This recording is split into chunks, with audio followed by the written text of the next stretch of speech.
The views and opinions expressed and To the Point are those of the host of the program and its guests. They do not necessarily reflect the views or opinions of WGTE Public Media.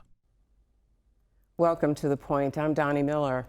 Every day, the opioid crisis affects mothers, babies, and families in Northwest Ohio. Behind the statistics are real women fighting addiction while trying to protect their pregnancies, care for their children, and rebuild their lives.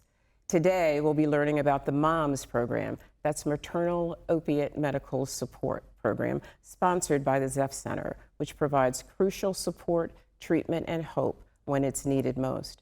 How do we help mothers overcome addiction and give their children a chance at a healthier future? We'll get straight to the point right now.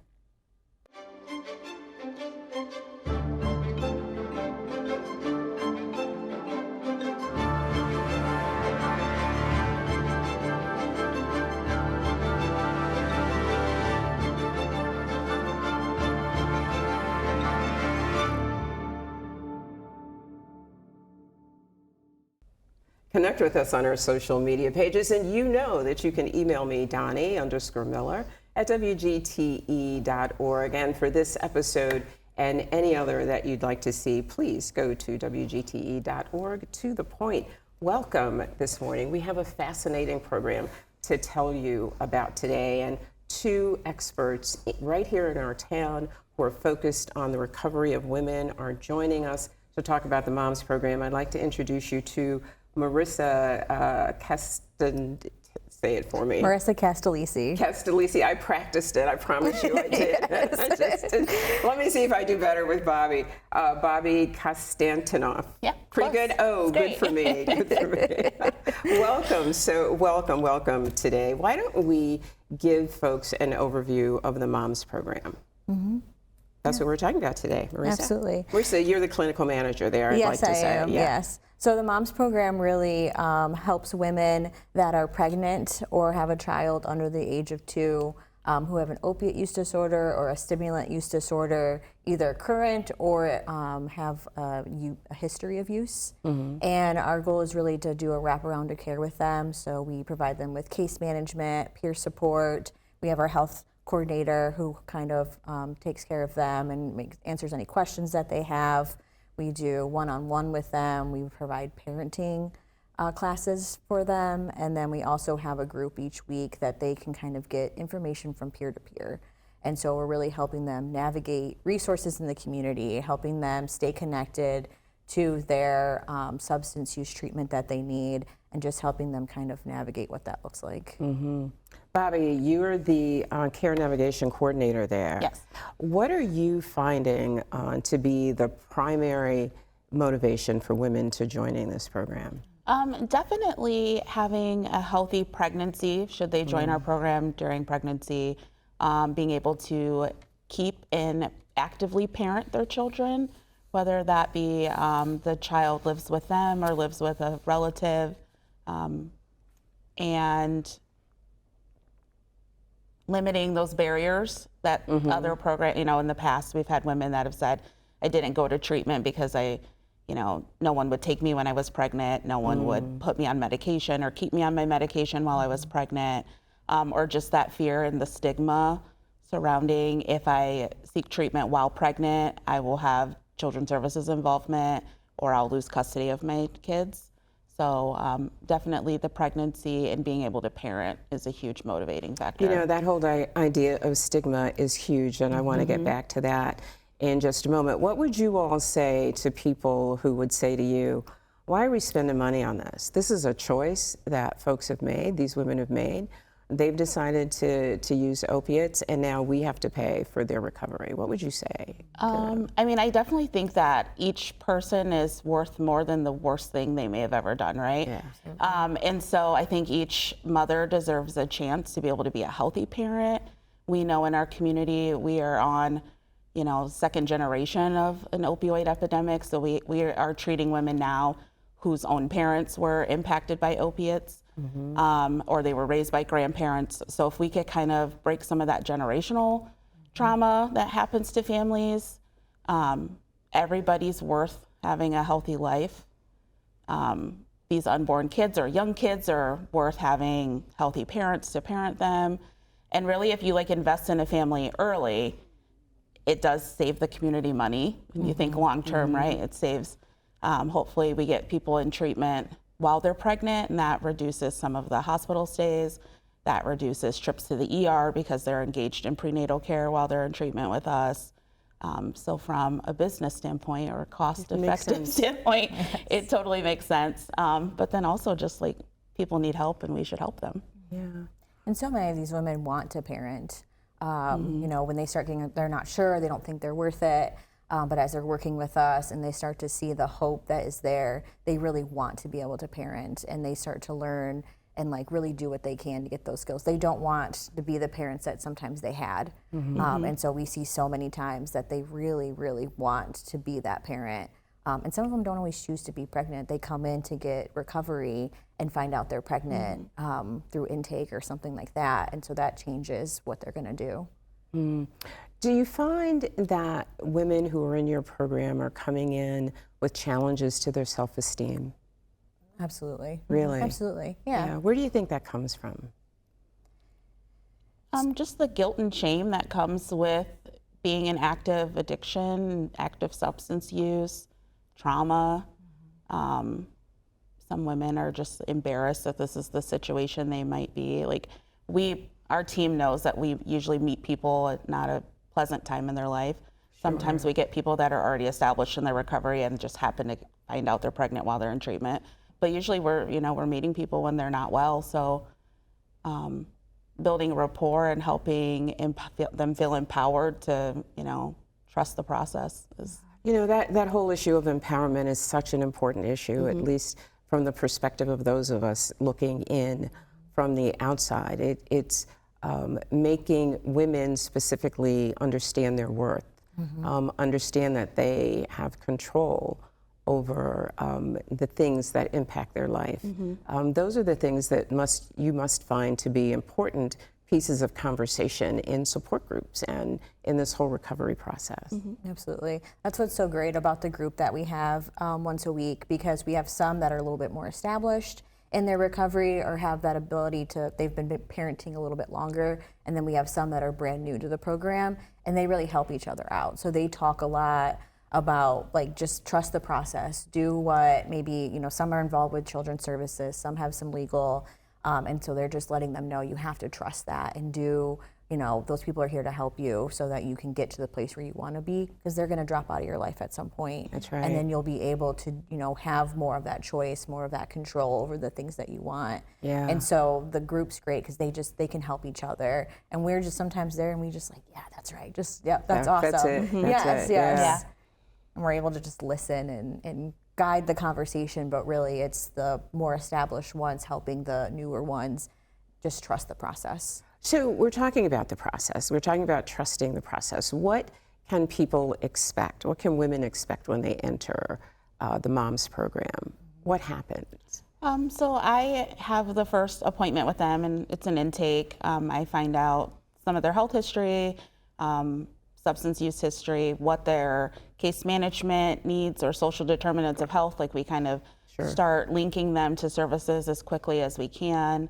Finding out about other children. Maybe they have a history with CPS or a history of children being adopted or lost permanent custody. I ask if they want to if they plan to parent actively, place for adoption. We support people through all forms of parenting and what that might look like.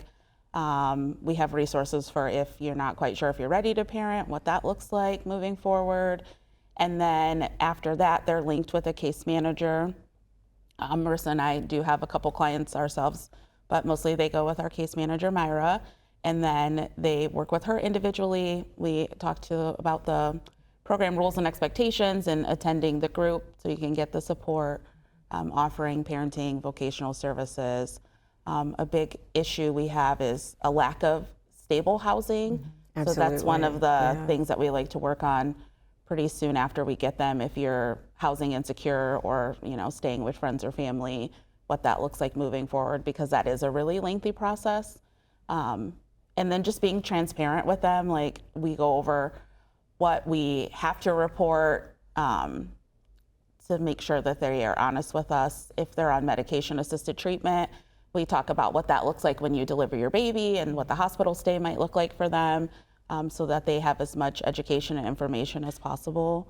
And then we do make like a treatment binder with them, so it provides a verification of treatment with whatever medications they're on, letters from their providers.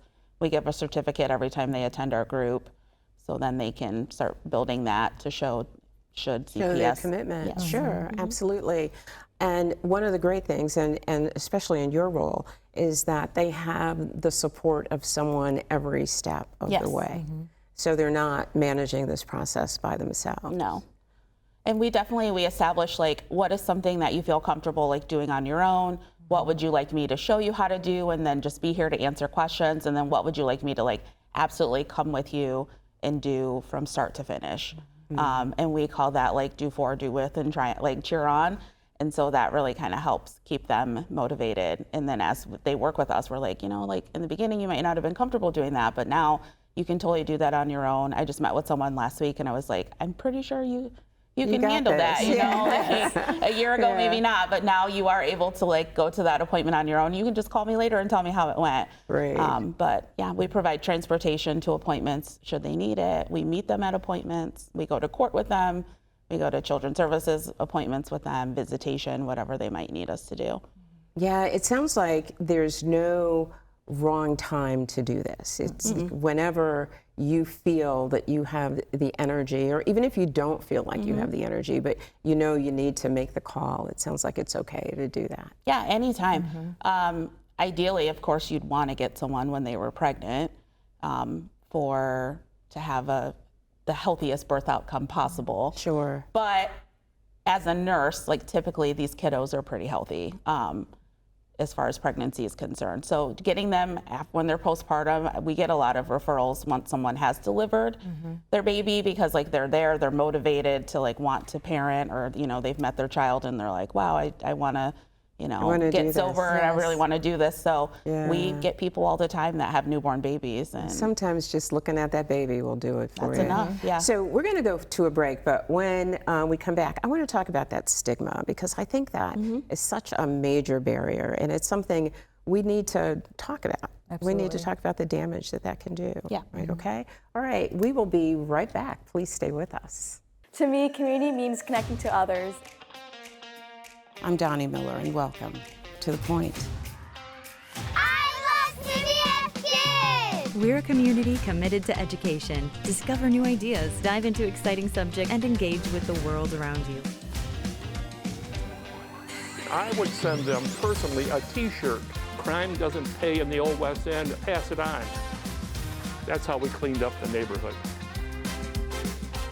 Vision loss for people is not the end. It's a story, it's the next chapter.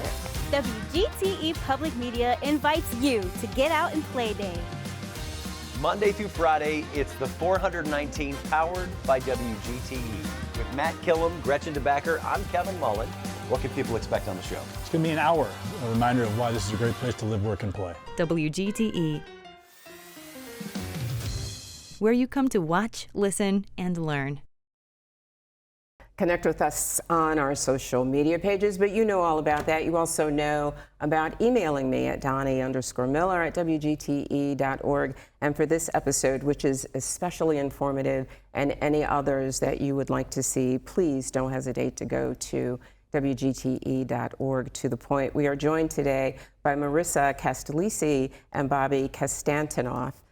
Got them both right that time. Yes. And we are talking about this amazing program here in town, sponsored by the Zepf Center. It's called the MOMS Program, and it deals with pregnant women and newborn new moms who are suffering from opiate addiction. We had a really informative, I think, first half of the show talking about, join anytime through the course of the pregnancy or the new mom phase of your life if you think that you are ready for this. And even if you don't think you're ready to be a part of this program, step on in, because Bobby, your team holds hands and makes the next day possible and helps inspire that hope that people need to get through this.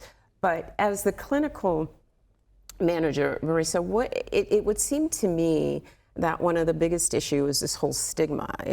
It's, you know, you're accustomed to living life with a certain group of people and in a certain way, and the acceptance in that group, and then you want to step away from that to live your life differently. But people make it really hard for you to do that by layering judgments on you. Major issue? I would think so. Absolutely, yes. Yeah. What's the impact of that? You know, it's really, you know, people are afraid to get treatment sometimes. And sometimes we see that because they're not sure how we're going to treat them because they've gone somewhere else and they've been treated a certain way. Or maybe they've been told, like, oh, no, you don't ask for help because they just want to get your children taken away from you. And so really our goal is to help educate. We were at a community meeting. There was a community event going on, and we were talking to one of the local people, and that's what they said. They were like, oh, we don't refer to people to programs like that because we're afraid that like they're just going to get their children taken away. So it comes with a lot of education. We have to educate people about what our goals are, and our goals are to help keep families together if that's what they choose, and really helping them understand that, you know, that is the importance of this program, and we're going to meet people where they're at and help them navigate their goals. Absolutely. It's not what we want. Right. It's really what they want, and helping them figure out what those alternatives are. Some people, you know, they want a parent, and others don't. Right. And so our goal is to help them navigate what that looks like, and it's through tons of education, going to community events, going to meetings in the community, and really helping people understand. And Bobby's had to educate, you know, she's taken people to an appointment before and seen some of that stigma, and she's, you know, very appropriately said, hey, can I pull you aside and just like have a conversation?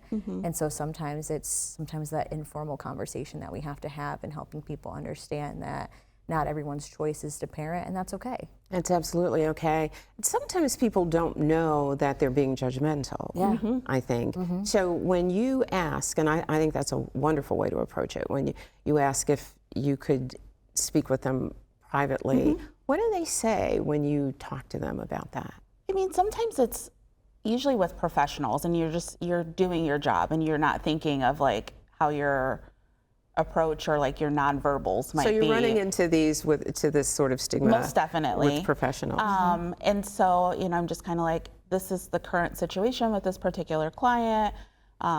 It's not an ideal situation, but they're just here for care, right? Sure. I'm just like, if you could just go through the motions and like take the emotion out of it, because I think we assume that every pregnancy is a happy pregnancy, and that's not always the case. And so just providing that education on, they're here to just get basic prenatal care. They may not be excited, and here's the reasons why, but we don't need to know someone's entire story to be able to just provide the care. Absolutely. And then I think in order to help reduce the stigma for our women, it's like helping them practice radical self-acceptance. Let's talk about that a little more. I love that. And just that the trauma of it all, like the trauma of being in active addiction, the trauma of having previous history with agencies, the trauma of maybe losing custody of other kids, we kind of need to put all of that on the table in order for you to continue to want to accept help currently. Right. And just like you can't go back and undo things, but like you can still move forward in the future and what that might look like for that person. And I try to individualize it as much as possible. But I think in the group too, like it's similar to like why sober support meetings and AA and NA work so great. It's like the universal experience of like, I'm not the only person that has experienced this. And so they get to come to group and they see other women, and we have women with all different circumstances. You might have someone whose children are currently in foster care and they're working a case plan and they have limited access to their kids. You have someone who they only see their children at mom's group because we, you know, become approved supervisors for them. You have other people who just reunified with older children. And so seeing that like what is possible, should I continue down this path, has been really helpful for some of our women. Yeah. And you know what else too, Marissa, I was thinking as you were talking, Bobby, that this might be an opportunity to break what could have been a cycle of addiction. Absolutely. Definitely. And change the lives of kids and kids after that. Yes. And that's really the goal of a lot of the moms. Like, they want to be their best person so that they can raise children, that they can break that cycle. Because, you know, some of them have had parents that were in addiction themselves, and they don't want to be that parent. Sure. And so we do a lot to help them understand, you know, what that consistency can look like, and like they can do it. Sure. And they have the ability to do it. To do that. And we talk a lot about, you know, mental health and taking care of yourself. Because so many, when they have their children, they want to do everything for their children, and they forget that they also have to take care of themselves. Absolutely. And so we talk a lot about mental health and taking care of those primary care appointments and making sure they're going to those things so that they can continue to take care of themselves. Because if they're their best person, they're going to be the best parent. It doesn't, you know, they don't have to do all the things and buy all the materials for their kids. It's just, if their cup is full, then they're going to really be able to take care of their children the best way. Have you had the opportunity to see children in this process? Absolutely. As well? What's the impact that you see on the kids? So with our moms group, they're allowed to bring their kid to group. And so it's not just them and they have to like find daycare or something, but they're allowed to bring their children there. And so we've really seen a lot of our kids, they thrive. And we have a partnership with Early Intervention, and they come once a month to group. And she kind of comes around, Teresa, and gets to teach the mom different things. Or if the moms are noticing something or they're nervous about a kid maybe not hitting their developmental needs, she kind of talks with them and helps them see like, oh no, they're fine, like everything's great. Because so many of our moms, you know, they see social media and they're like, oh, this kid's crawling or walking or talking, and my kid's not yet. And she's like, they're fine. They're doing this thing, and you know, they're doing the motions to get there, so they're going to be fine. Or if she does notice something, it's a really easy connect to get them set up with early intervention right away. And then they already kind of are familiar with who they might be meeting with. So it's a great partnership to have. And we've really seen, you know, a lot of the kids really just, I mean, they're just kids. They're just awesome. And really being able to like get along with each other, and, you know, they make their own little friends. They're all like 2 years old, so they do infant or toddler things. And sometimes we have to teach the moms like, that's normal, it's okay. Like they're not mean, they're not bad, they're not, you know, there's nothing like, you know, wrong with them. Because so many moms feel like because they were because they were using during the pregnancy or something, that like something might be wrong. And it's like, you know, Bobby's like, no, it's fine. That's normal. That's normal toddler things. It's totally fine. So what are the opportunities for people who come and aren't quite ready? So they relapse or they struggle staying clean. Is your place a place of many chances? Absolutely. Absolutely. Yeah, we work with everyone. Harm reduction, active use, abstinence. We really meet people where they're at. So someone could be actively using. And they could still work with us. And they could still work with us. And we'll just kind of plant the seeds, and I'll start a conversation about, you know, what does sobriety look like to you? Do you even want to stop using? And then I've had sometimes the answer is flat out no, right? And then I'm like, okay, so how can we like just have a healthy baby, right? Like, what does that look like? Could we reduce our use? Could we maybe like get on medication-assisted treatment? What are you seeing the most? I don't mean to interrupt you. What do you see the most popular opioid being these days?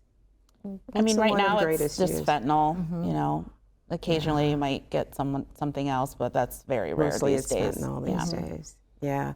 And so you say to them, even, how do we have a healthy baby? And they help you design. Yeah, and then I talk to them about like what continued use looks like when you deliver your baby, how that use impacts your pregnancy, and not from like you're harming your baby, but just like physically, this is what it's like for your child.